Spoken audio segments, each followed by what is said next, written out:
जोर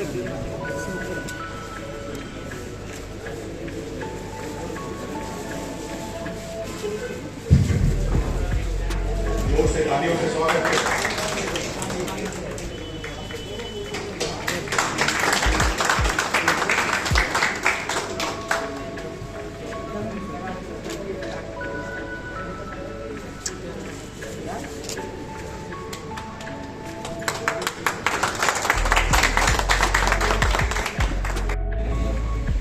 बिना बुलाए मेहमान है, बाकी लोग बुलाए हुए मेहमान हैं, हम बिना बुलाए हुए मेहमान हैं। और मैं आपको धन्यवाद देना चाहता हूं कि बिना बुलाए हुए मेहमान को आपने पहले अवसर दिया है, इसके लिए मैं विशेष रूप से आपको साधुवाद देता हूं। हम तो शिवाजी फाउंडेशन वो शिवाजी की से जुड़ा हुआ है, रोजगार से जुड़ा हुआ है, तो मुझे लगा कि पटना शहर में हैं और रोजगार से जुड़े हुए कार्यक्रम में मुझे जाना चाहिए, एक मैसेज भी होगा। इस नाते मैंने शिवाजी को बोला कि मैं इस कार्यक्रम में आऊंगा। लगातार कार्यक्रम में सम्मिलित होने के कारण हमारा गला भी खराब है, लेकिन फिर भी मैंने कहा कि मैं आऊंगा। उन्होंने कहा कि फीता काट के निकल जाना है।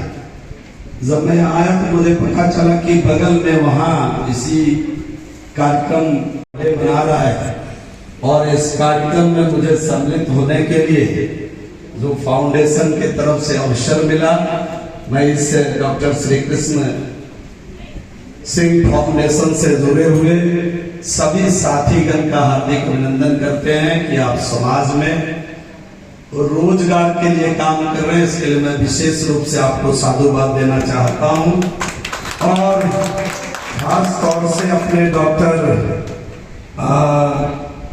रिदु जी को कि कैंसर के लिए डेडिकेटेड संस्था इन्होंने यहाँ खोला है। मेरा बड़ा भावनात्मक कहीं ना कहीं सीजन से जुड़ा हुआ है कि जब मैं 11 साल का था तो हमारे पिताजी दुनिया से चले गए और जब मैं कॉलेज में कदम रखने वाला था तो मेरी माँ को कैंसर हो गया।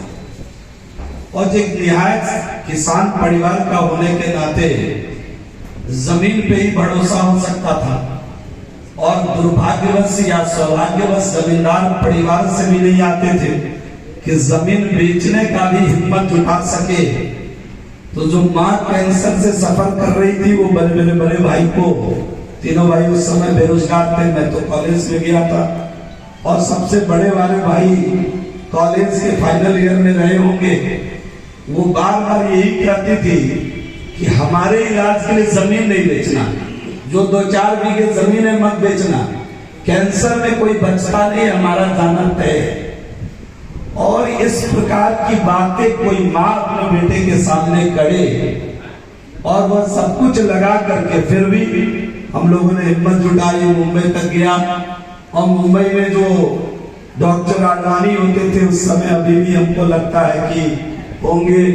उस समय वहां की सरकार में, चूंकि हमारी गठबंधन की सरकार थी, वहां छोटे से कार्यकर्ता होने के नाते मैं वहां संपर्क साधा, तुरंत मुझे टाइम भी मिल गया और डॉक्टर साहब ने सुझाव दिया कि इसका ऑपरेशन भी अब नहीं हो सकता है, ये जो 4th स्टेज वाली बात है।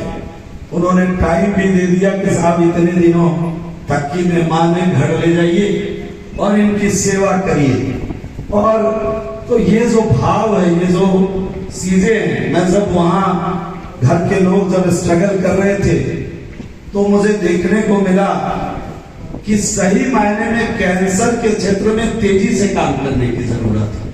और बराबर महिलाएं की जांच कराती रहेगी, चूंकि मैं महिला रोग विशेषज्ञ हूँ, इसमें महिलाओं की चर्चा कर रही हूँ, तो उन लोगों को अपने शारीरिक जांच भी साल में एक बार करा ले तो अच्छा रहेगा। जो 30 वर्ष से ऊपर की महिलाएं हैं, 30 वर्ष से नीचे की महिलाएं हर 2-3 वर्ष में बिना किसी तकलीफ के लिए अपनी शारीरिक जांच कराती रहे तो होने वाली बीमारियों का भी पता चलता है। क्योंकि कैंसर एक ऐसा रोग है जिससे मृत्यु दर बहुत अधिक है, जिससे डेथ होने का बहुत डर रहता है, लेकिन अगर समय पर इसको पकड़ा जाए तो बिल्कुल इसको ठीक किया जा सकता है और कोई भी डर नहीं रहेगा कैंसर के डेट का। इसलिए सबसे इम्पोर्टेंट है कि कैंसर को हम लोग होने ही नहीं दें, और अगर हुआ भी तो एकदम जल्दी से जल्दी उसको पकड़ें और उसका इलाज करें। देखिए, पटना में कैंसर के लिए अच्छे अस्पताल की ज़रूरत है। पटना में एक अस्पताल पहले से कार्यरत है जो ट्रस्ट के माध्यम से चल रहा है, जिसके ऊपर काफ़ी लोड है। कई बार क्या होता है, ससमय कैंसर पेशेंट को जब अवसर नहीं मिलता है इलाज का, ट्रीटमेंट का, ऑपरेशन का, तो जो एक प्रथम स्टेज है वो कई बार तृतीय चतुर्थ स्टेज में पहुंच जाता है और जान माल की क्षति हो जाती है। प्रथम जो स्टेज है कैंसर का, उसमें डॉक्टर एक्सपर्ट बता रहे हैं कि 100% रिकवरी उसके अंदर है। तो मैं साधुवाद देना चाहता हूँ इस अस्पताल के संस्थापक को। नॉर्मली जनरल इलाज के लिए बहुत सारे अस्पताल खुलते हैं, कैंसर के क्षेत्र में जो डॉक्टर निधु ने ये काम किया है, मैं उनको धन्यवाद देता हूँ। और सक्सेसफुली 1 साल तक इनको चलाया इस अस्पताल को, हम उनको साधुवाद देना चाहते हैं। और साथ ही साथ आप सभी के माध्यम से आग्रह भी करना चाहते हैं, जो निर्धन है, निसहाय पेशेंट है, उनके लिए विशेष प्रकार की सुविधा यहाँ रखें और इस अस्पताल को CGHS से अप्रूव भी कराएं, ताकि हम सरकारी मदद भी यहाँ कैंसर पीड़ित लोगों को दे सकें। नहीं, ठीक है, यहाँ जो लोग ट्रेनिंग लेंगे इस ट्रस्ट के माध्यम से, कुछ लोग अपने रोजी रोटी के लिए ट्रेनिंग, रोजगार सृजन की दिशा में ये ट्रस्ट आज से एक नया पहल शुरू किया है ट्रेनिंग देने का। तो मैंने कहा है कि आप उनको अगर ट्रेन करेंगे तो उसको सर्टिफिकेशन कराने का काम बिहार सरकार का जो PSDM है, जो इस क्षेत्र में स्किल के क्षेत्र में काम करता है, उसके माध्यम से हम उसको स्किलिंग भी कराएंगे। ये आश्वासन मैंने यहाँ लोगों को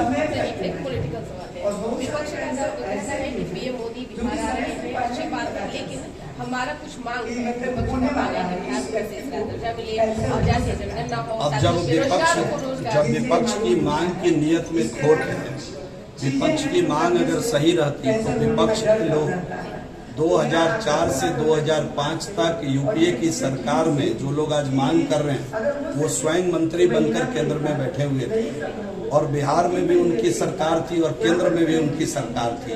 उनकी नियत सही होता या ये व्यवहार रूप से ठीक होता तो उस 1 वर्ष काफी था बिहार को स्पेशल राज्य का दर्जा दे देने की। मैं आपको एक सवाल देता हूँ कि विपक्ष के उन साथियों को आज ढूंढ कर पूछिए कि आपने उस 1 साल में बिहार के लिए क्यों विशेष राज्य का दर्जा दिलाने का काम नहीं किया, और अगर आपने उस 1 साल में ये काम नहीं किया।